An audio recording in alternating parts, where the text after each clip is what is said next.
Telur rebus yang bisa menetas. Diceritakan ada seorang pedagang India membawa barang-barang dagangannya untuk dijual di kota Baghdad. Kemudian ia menyewa penginapan untuk beberapa hari, di mana di sebelah penginapan tersebut terdapat warung makan, dan ia pun memesan makan malam. "Tuan mau pesan apa?" tanya pemilik warung. "Saya pesan 1 ekor ayam panggang dan sebutir telur," jawab orang India. Setelah selesai makan, ia hendak membayarnya, namun si pemilik warung sudah keburu tidur. Terpaksa ia menundanya esok hari. Pada pagi harinya, ketika orang India terbangun, rombongan kafilahnya telah berangkat, sementara si pemilik warung masih tertidur. Orang India itu sudah memanggilnya berkali-kali, tapi si pemilik warung tidak muncul juga. Karena terburu-buru menyusul kafilahnya, maka ia tak sempat membayar tagihannya. Secara kebetulan, setahun kemudian rombongan kafilah orang India tersebut menginap di tempat yang sama. Ia pun memesan makan malam di warung yang sama dengan menu yang sama seperti tahun sebelumnya. Setelah selesai makan, ia berkata kepada pemilik warung, "Tuan, setahun yang lalu aku berhutang makanan padamu." Si pemilik warung bertanya, "Memangnya apa yang Tuan makan?" "Saya makan 1 ekor ayam panggang dan sebutir telur, seperti yang aku makan sekarang," jawab orang India. Kemudian si pemilik warung dengan hati-hati menghitung total makanan yang harus dibayar. "Semua jumlahnya 1.000 dinar, Tuan," kata si pemilik warung. Orang India itu terkejut bukan main. "Apa? Tidak mungkin. Mungkin kau salah menghitungnya," protesnya. "Oh, tidak, Tuan. Saya sudah menghitungnya dengan benar," ujar si pemilik warung. "Kau gila ya? Hanya 2 ekor ayam dan 2 butir telur harganya sampai semahal itu?" tanya orang India. "Tenang, Tuan. Saya tidak mungkin meminta yang bukan hak saya. Tapi Tuan malah menyebutku gila," timpal si pemilik warung. "Baiklah, tapi tolong katakan padaku apa alasannya. Kenapa aku harus membayar semahal itu?" pinta orang India. "Coba Tuan pikirkan dengan hati-hati barang sejenak. Tagihan itu berkaitan dengan tahun lalu, Tuan. Tuan makan 1 ekor ayam dan sebutir telur. Jika ayam itu masih hidup, tentunya saya akan membuat ayam itu mengerami telurnya, sehingga telur itu pun menetas dan menghasilkan anak ayam. Dari anak ayam tersebut, nantinya akan menghasilkan telur yang banyak. Kemudian telur itu akan menetas dan menghasilkan puluhan ekor ayam dan seterusnya.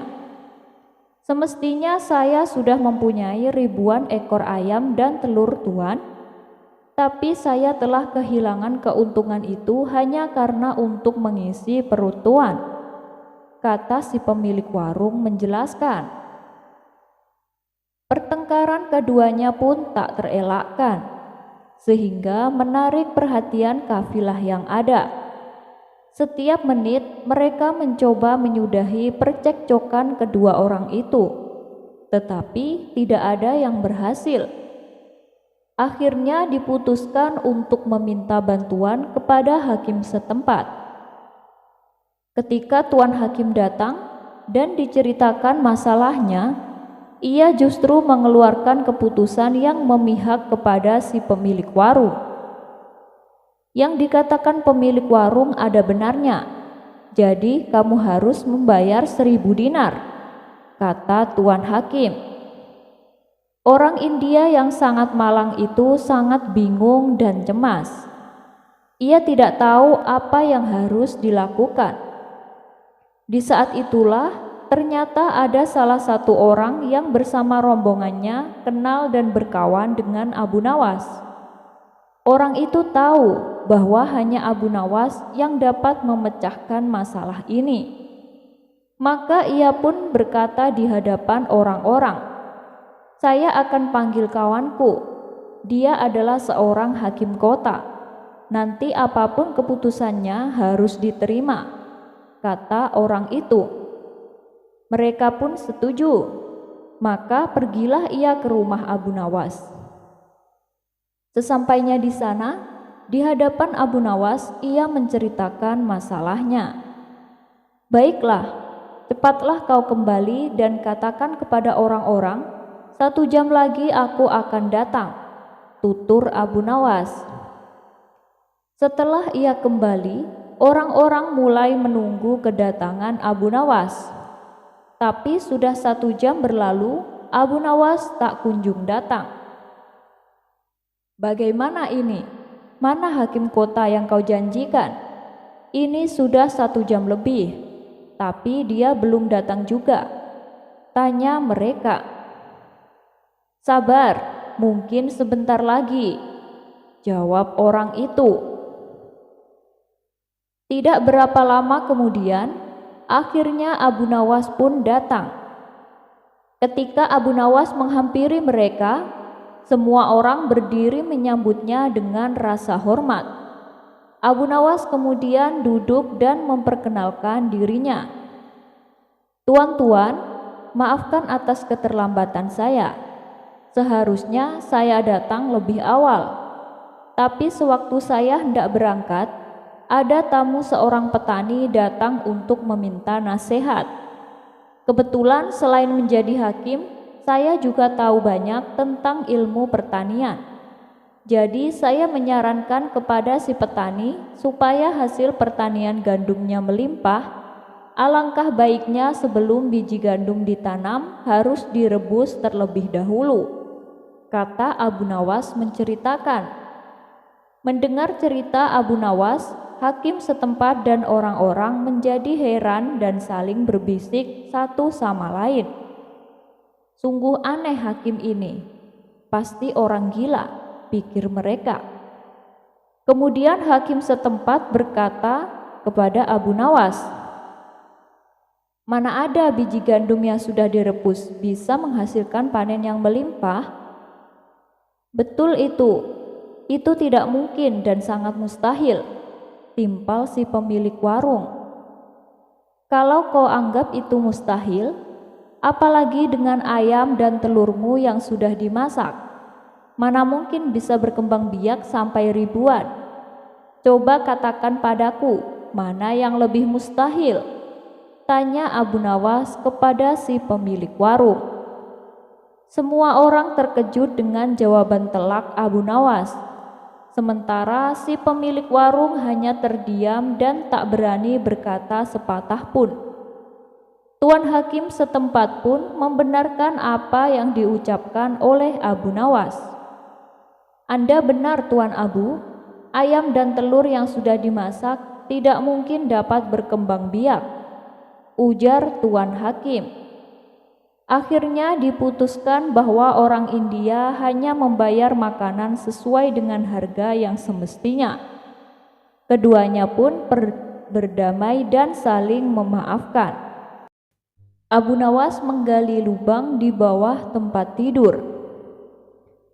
Cara Abu Nawas menyadarkan orang-orang dari perbuatan kelirunya memang sangat unik dan berbeda dari ulama pada umumnya. Seperti yang terjadi pada kisah berikut ini. Diceritakan masyarakat Baghdad sedang ramai-ramainya mencari keberuntungan di tempat-tempat yang tak masuk akal, seperti menghuni di tempat angker sambil melakukan ritual. Ada pula yang mendatangi dukun-dukun sesat untuk meminta petunjuk. Hal ini tentu membuat Abu Nawas geram. Ia pun berniat menyadarkan mereka, tapi dengan cara yang unik. Abu Nawas kemudian membuat lubang besar tepat di bawah tempat tidurnya. Perilaku Abu Nawas ini sontak membuat para warga heran dan bertanya-tanya, "Hei Abu Nawas, apa yang sedang kau lakukan?" tanya mereka. "Aku sedang mencari keberuntunganku," jawab Abu Nawas. Para warga seketika tertawa mendengar jawaban Abu Nawas. "Mencari keberuntungan? Kenapa sampai menggali lubang di bawah tempat tidurmu?" tanya mereka dengan nada mengejek. "Aku kan hanya mengikuti cara kalian, mencari keberuntungan di tempat yang tak masuk akal. Jadi apa salahnya kalau mencari di tempat yang paling dekat denganku? Bukankah rizki lebih dekat daripada nyawa? Kenapa harus jauh-jauh mencarinya?" ujar Abu Nawas. Abu Nawas, "Tapi caramu itu justru membahayakan dirimu. Coba bayangkan saat kamu bangun dari tidurmu. Kamu bisa saja terjatuh dan masuk ke dalam lubang yang kamu gali sendiri," jelas mereka. "Lalu bagaimana dengan kalian? Kalian mencari keberuntungan dan menghuni tempat angker sambil melakukan ritual. Ada pula yang mendatangi dukun-dukun sesat. Kalau jatuhku ini sih masih mending, hanya terperosok di dalam lubang tanah. Tapi kalian lebih berbahaya. Kalian akan jatuh ke dalam lubang kesyirikan yang akan membuat kalian kekal berada di dalam lubang api neraka," tutur Abu Nawas. Setelah mendengar penuturan Abu Nawas, mereka pun menyadari akan kekeliruannya dan memutuskan untuk menghentikan perbuatannya. Abu Nawas dan Dajjal. Suatu hari, Abu Nawas pergi ke kota Basrah. Karena ia tak punya kenalan di tempat itu, maka ia menyewa sebuah penginapan untuk beberapa hari. Ternyata penginapan yang ia tempati kondisinya sudah sangat tua dan rusak. Abu Nawas kemudian menemui pemilik penginapan tersebut. "Tuan, penginapan yang Tuan sewakan kepadaku sangat berbahaya. Langit-langit dan temboknya sering berdenyit, meskipun hanya terkena hembusan angin kecil," kata Abu Nawas. "Tenang Tuan, tidak ada yang perlu dikhawatirkan, karena penginapanku ini menyesuaikan usia bumi," balas si pemilik. "Maksud Tuan bagaimana?" tanya Abu Nawas tidak mengerti. "Jadi begini Tuan, usia bumi yang kita tinggali ini kan sudah tua dan sangat rapuh. Tapi meski demikian, bumi ini masih terlihat kokoh dan kuat, tak akan hancur sampai menunggu datangnya hari kiamat," ujar si pemilik beralasan. "Ya, kalau Tuan menyamakan usia bumi ini dengan penginapan Tuan, saya khawatir Dajjal tidak akan jadi datang, karena keburu kiamat duluan," timbal Abu Nawas. Abu Nawas pun pergi berlalu dan mencari penginapan yang lebih layak. Cerita berikutnya dikisahkan ada sahabat Abu Nawas yang hidup dalam kemiskinan. Sehari kadang makan, sehari kadang puasa. Itu karena di rumahnya tidak ada persiapan makanan. Meskipun demikian, ia tak mengharap belas kasihan orang lain. Ia tak ingin orang lain tahu tentang keadaannya. Suatu hari ia merasakan lapar, tapi di rumah tidak ada makanan sama sekali. Untunglah masih ada sepotong roti dan keju. Ia pun langsung memakannya. Saat ia makan, serpihan keju kecil menempel di janggutnya tanpa ia sadari. Setelah menyantap habis roti dan keju tersebut, ia masih merasakan lapar. Karena potongan roti yang ia makan ukurannya lumayan kecil. Tidak berapa lama, tiba-tiba Abu Nawas datang ke rumahnya. Ia pun membukakan pintu untuk mempersilahkan Abu Nawas masuk. "Hei kawan, ayo kita makan," ajak Abu Nawas. "Terima kasih Abu Nawas. Alhamdulillah barusan aku sudah makan," balasnya. "Apa yang kamu makan?" tanya Abu Nawas. "Hari ini aku makan daging burung dara, Abu Nawas," jawabnya berpura-pura. Abu Nawas tahu kalau kawannya itu berkata bohong untuk menutupi keadaan dirinya. Sekilas Abu Nawas melihat sisa keju kecil yang menempel di janggut kawannya. "Sebenarnya aku sudah tahu kalau kamu barusan saja makan daging burung dara," ujar Abu Nawas. "Bagaimana kau bisa tahu, Abu Nawas?" tanya kawannya penasaran. "Ya karena aku melihat kotoran burung dara di jenggotmu," celetuk Abu Nawas. Mendengar hal itu, kawan Abu Nawas segera memegangi jenggotnya. Ia pun menemukan potongan keju kecil yang menempel di jenggotnya. Menyadari dirinya ketahuan berbohong, keduanya pun tertawa terpingkal-pingkal. Kemudian Abu Nawas memberikan uang kepada kawannya itu. "Abu Nawas, uang yang kau berikan terlalu banyak. Janganlah berlebihan seperti ini. Aku tidak mau menerimanya," tolak kawannya. "Terimalah, ini hanya separuh dari hadiah yang aku dapatkan dari Baginda Raja," desak Abu Nawas. Kawannya pun mengucap syukur kepada Allah dan tak lupa berterima kasih kepada Abu Nawas. Gara-gara kulit ketupat, Abu Nawas bikin raja dan menteri panik. Cerita Abu Nawas kali ini bermula ketika Baginda Raja Harun ar-Rasyid hendak memastikan perekonomian rakyat berjalan lancar menjelang Hari Raya Idul Fitri. Ia pun memerintahkan Menteri Perdagangan Al-Mukarram Syekh Abdillah Ihsanuddin Al-Samarqandi memantau pasar. Baginda Raja meminta agar sang menteri mengecek bahwa semua kebutuhan pokok masyarakat tersedia, mulai yang terbesar hingga terkecil. Satu saja bahan pokok tidak ada di pasar, maka itu akan jadi gorengan politik sampai pelosok desa, bahwa raja tidak becus memimpin Baghdad. Pastikan gula tersedia di pasar, harga garam murah, gandum tidak kurang. Pokoknya Anda cek semua kebutuhan pokok masyarakat, titah Baginda Raja kepada Menteri Ihsanuddin.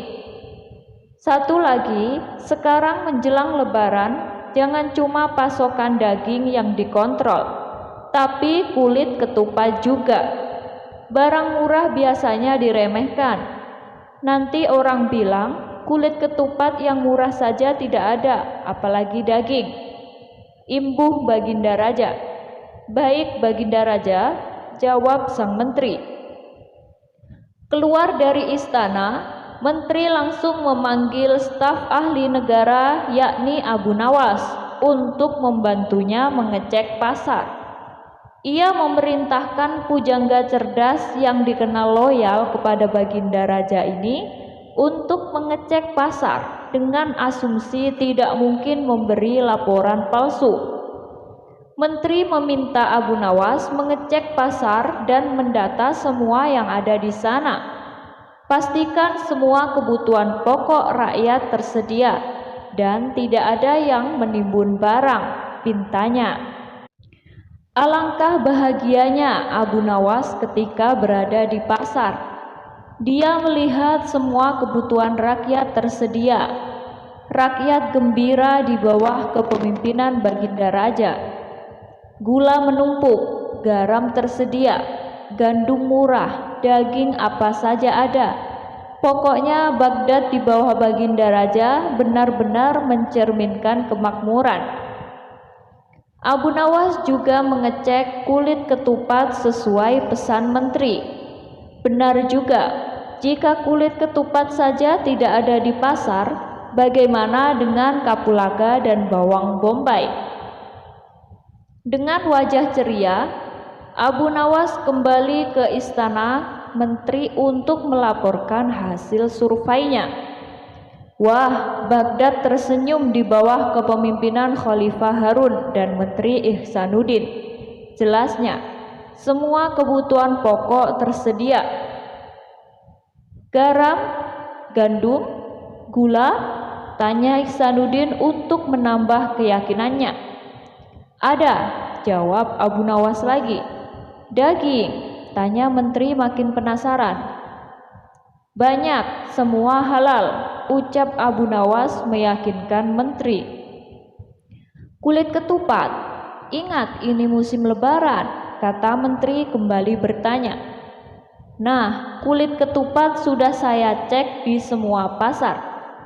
Kulit ketupat kosong, ungkap Abu Nawas. Mendengar jawaban Abu Nawas, Menteri Ihsanuddin kaget luar biasa.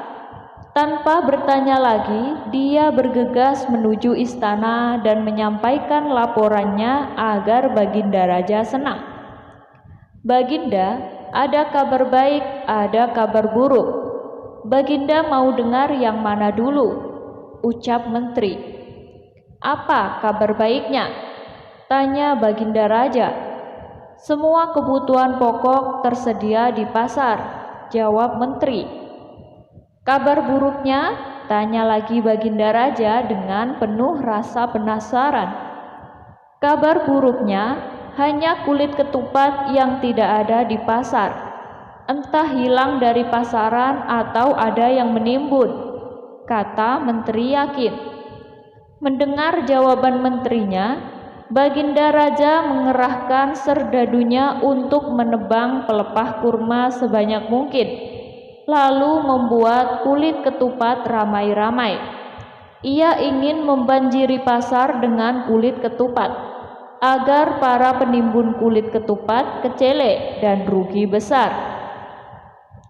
Tapi Baginda Raja tidak puas. Dia langsung terjun ke pasar hari itu juga mengecek kebutuhan pokok. Betapa kaget Raja, karena di pasar ternyata banyak orang menjual kulit ketupat. Bagaimana ini Pak Menteri? Di pasar ternyata banyak kulit ketupat dijual, tanya Baginda Raja keheranan. Menteri Ihsanuddin juga kaget. Tapi tadi kata Abu Nawas di semua pasar kulit ketupat hilang, tidak ada di pasaran. Jelasnya terbata-bata. Dia lalu berteriak memanggil Abu Nawas. Abu Nawas, tadi kamu bilang kulit ketupat tidak ada, hilang dari pasaran. Bagaimana ini kok ternyata banyak? Tanya menteri dengan nada emosi. Benarkah itu? Tanya Baginda Raja sambil memandang tajam Abu Nawas. Pujangga Baghdad ini dengan tenang mengambil beberapa kulit ketupat dari pedagang, lalu menyerahkannya kepada Menteri Ihsanuddin dan Baginda Raja. Silahkan pencet tuan-tuan, kata Abu Nawas dengan suara merendah. Apa maksudmu? Tanya Baginda Raja. Apakah semua kulit ketupat itu kosong? Tanya balik Abu Nawas. Ya benar, semuanya kosong, jawab Baginda Raja dan menteri bebarengan.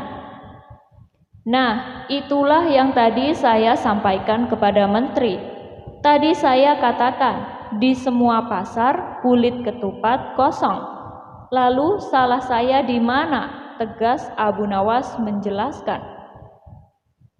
Abu Nawas, teriak Menteri Ihsanuddin. Menanak nasi di atas pohon, cara Abu Nawas memperjuangkan keadilan bagi si miskin. Alkisah, ada seorang saudagar di Baghdad yang mempunyai sebuah kolam yang airnya terkenal sangat dingin. Konon, tidak seorang pun yang tahan berendam di dalamnya berlama-lama, apalagi hingga separuh malam. Siapa yang berani berendam semalam di kolamku, aku beri hadiah 10 ringgit, kata saudagar itu menyebar sayembara. Ajakan tersebut mengundang banyak orang untuk mencobanya. Namun, tidak ada yang tahan semalam. Paling lama hanya mampu sampai sepertiga malam. Pada suatu hari, datang seorang pengemis kepadanya. Maukah kamu berendam di dalam kolamku ini semalam? Jika kamu tahan, aku beri hadiah 10 ringgit, kata si saudagar. Baiklah, akan kucoba, jawab si pengemis. Kemudian dicelupkannya kedua tangan dan kakinya ke dalam kolam.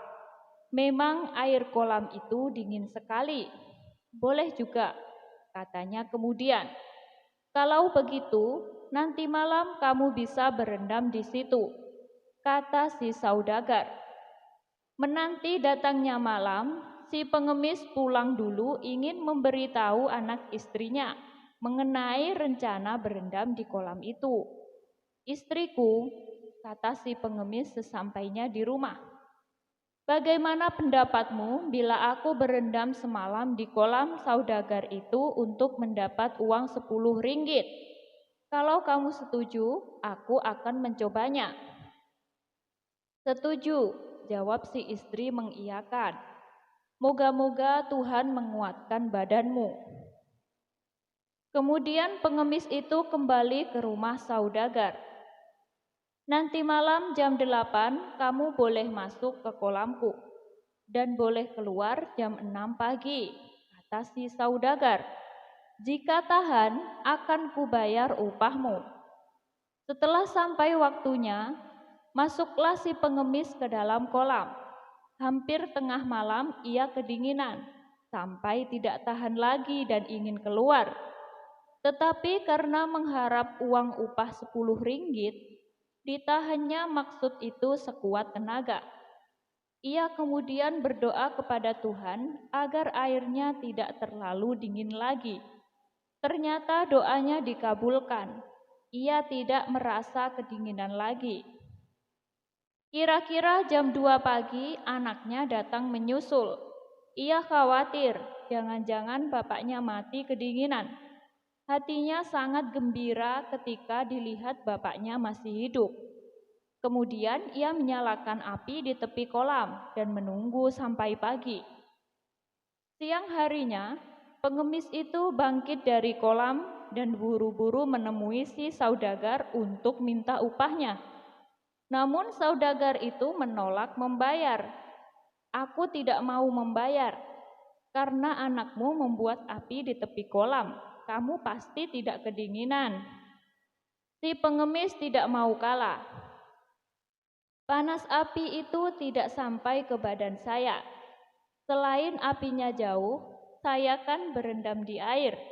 Masa api bisa masuk ke dalam air?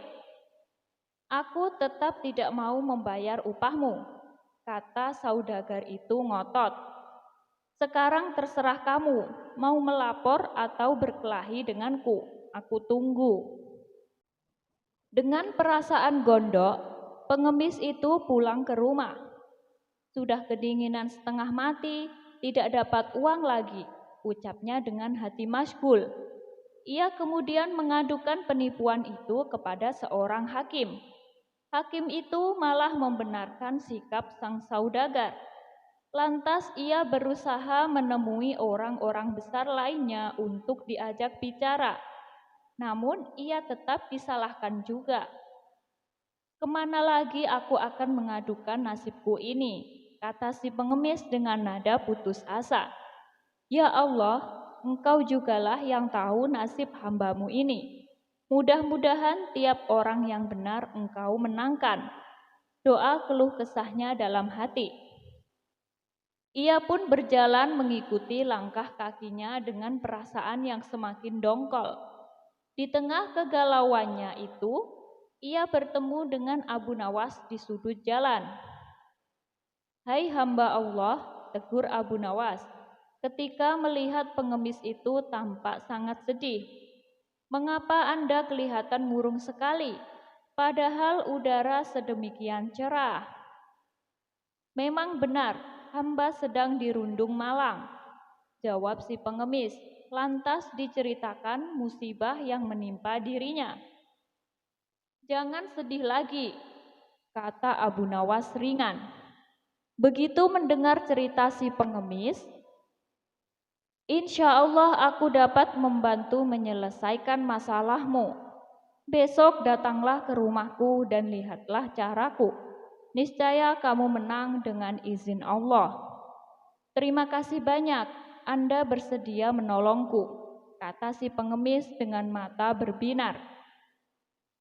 Lantas keduanya berpisah. Abu Nawas tidak pulang ke rumah, melainkan menghadap Baginda Sultan di istana. "Apa kabar, hai Abu Nawas?" sapa Baginda Sultan begitu melihat batang hidung Abu Nawas. "Ada masalah apa gerangan hari ini?"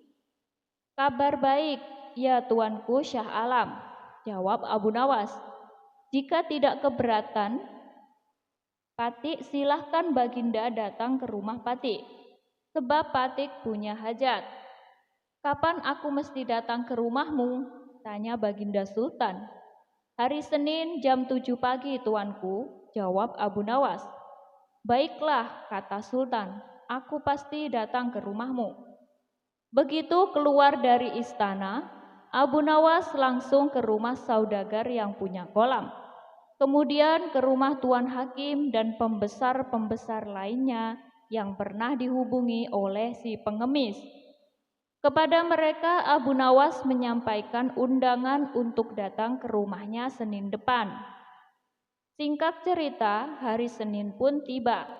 Sejak jam 7 pagi, rumah Abu Nawas telah penuh dengan tamu yang diundang, termasuk Baginda Sultan. Mereka duduk di permadani yang sebelumnya telah digelar oleh tuan rumah sesuai dengan pangkat dan kedudukan masing-masing. Setelah semuanya terkumpul, Abu Nawas mohon kepada Sultan untuk pergi ke belakang rumah. Ia kemudian menggantung sebuah periuk besar pada sebuah pohon, menaruhnya di atas api. Tunggu, Abu Nawas tidak tampak batang hidungnya. Maka Sultan pun memanggil Abu Nawas. "Kemana gerangan si Abu Nawas? Sudah masakan nasinya atau belum?" gerutu Sultan. Rupanya gerutuan Sultan didengar oleh Abu Nawas. Ia pun menjawab, "Tunggulah sebentar lagi, Tuanku Syah Alam." Baginda pun bersabar dan duduk kembali. Namun ketika matahari telah sampai ke ubun-ubun, ternyata Abu Nawas tak juga muncul di hadapan para tamu. Perut Baginda yang buncit itu telah keroncongan. "Hai Abu Nawas, bagaimana dengan masakanmu itu? Aku sudah lapar," kata Baginda tak sabar. "Sebentar lagi ya Syah Alam," sahut tuan rumah. Baginda mencoba bersabar. Ia kemudian duduk kembali. Tetapi ketika waktu zuhur sudah hampir habis, tak juga ada hidangan yang keluar. Baginda tak sabar lagi. Ia pun menyusul Abu Nawas di belakang rumah, diikuti tamu-tamu lainnya. Mereka mau tahu apa sesungguhnya yang dikerjakan tuan rumah. Ternyata Abu Nawas sedang mengipas-ngipas api di tungkunya. "Hai Abu Nawas, mengapa kamu membuat api di bawah pohon seperti itu?" tanya Baginda Sultan. Abu Nawas pun bangkit demi mendengar pertanyaan Baginda. "Ya Tuanku Syah Alam, hamba sedang memasak nasi. Sebentar lagi juga masak," jawabnya. Memasak nasi, tanya Baginda. Mana periuknya? Ada tuanku, jawab Abu Nawas sambil mengangkat mukanya ke atas. Ada, tanya Baginda keheranan. Mana? Ia mendongakkan wajahnya ke atas mengikuti telunjuk Abu Nawas. Tampak di atas sana sebuah periuk besar bergantung jauh dari tanah. Hai Abu Nawas, sudah gilakah kamu? Tanya Sultan. Memasak nasi bukan begitu caranya. Periuk di atas pohon, apinya di bawah. Kamu tunggu 10 hari pun beras itu tidak bakalan jadi nasi. Begini Baginda, Abu Nawas berusaha menjelaskan perbuatannya. Ada seorang pengemis berjanji dengan seorang saudagar. Pengemis itu disuruh berendam dalam kolam yang airnya sangat dingin dan akan diupah 10 ringgit jika mampu bertahan 1 malam. Si pengemis setuju karena mengharap upah 10 ringgit dan berhasil melaksanakan janjinya. Tapi si saudagar tidak mau membayar dengan alasan anak si pengemis membuat api di pinggir kolam. Lalu semuanya diceritakan kepada Sultan lengkap dengan sikap Tuan Hakim dan para pembesar yang membenarkan sikap si saudagar. Itulah sebabnya Patik membuat seperti ini. Boro-boro nasi itu akan matang, sergas Sultan. Airnya saja tidak bakal panas karena apinya terlalu jauh. Demikian pula halnya si pengemis, kata Abu Nawas lagi. Ia di dalam air dan anaknya membuat api di tanah jauh dari pinggir kolam. Tetapi saudagar itu mengatakan bahwa si pengemis tidak berendam di air karena ada api di pinggir kolam, sehingga air kolam jadi hangat. Saudagar itu wajahnya pucat pasi. Ia tidak dapat membantah kata-kata Abu Nawas. Begitu pula para pembesar itu, karena memang demikian adanya. Sekarang aku ambil keputusan begini, kata Sultan. Saudagar itu harus membayar si pengemis 100 dirham dan dihukum selama 1 bulan karena telah berbuat salah kepada orang miskin. Hakim dan orang-orang pembesar dihukum 4 hari karena berbuat tidak adil dan menyalahkan orang yang benar. Saat itu juga si pengemis memperoleh uangnya dari si saudagar. Setelah menyampaikan hormat kepada Sultan dan memberi salam kepada Abu Nawas, ia pun pulang dengan riangnya. Sultan kemudian memerintah menterinya untuk memenjarakan saudagar dan para pembesar, sebelum akhirnya kembali ke istana dalam keadaan lapar dan dahaga. Akan halnya Abu Nawas, ia pun sebenarnya perutnya keroncongan dan kehausan.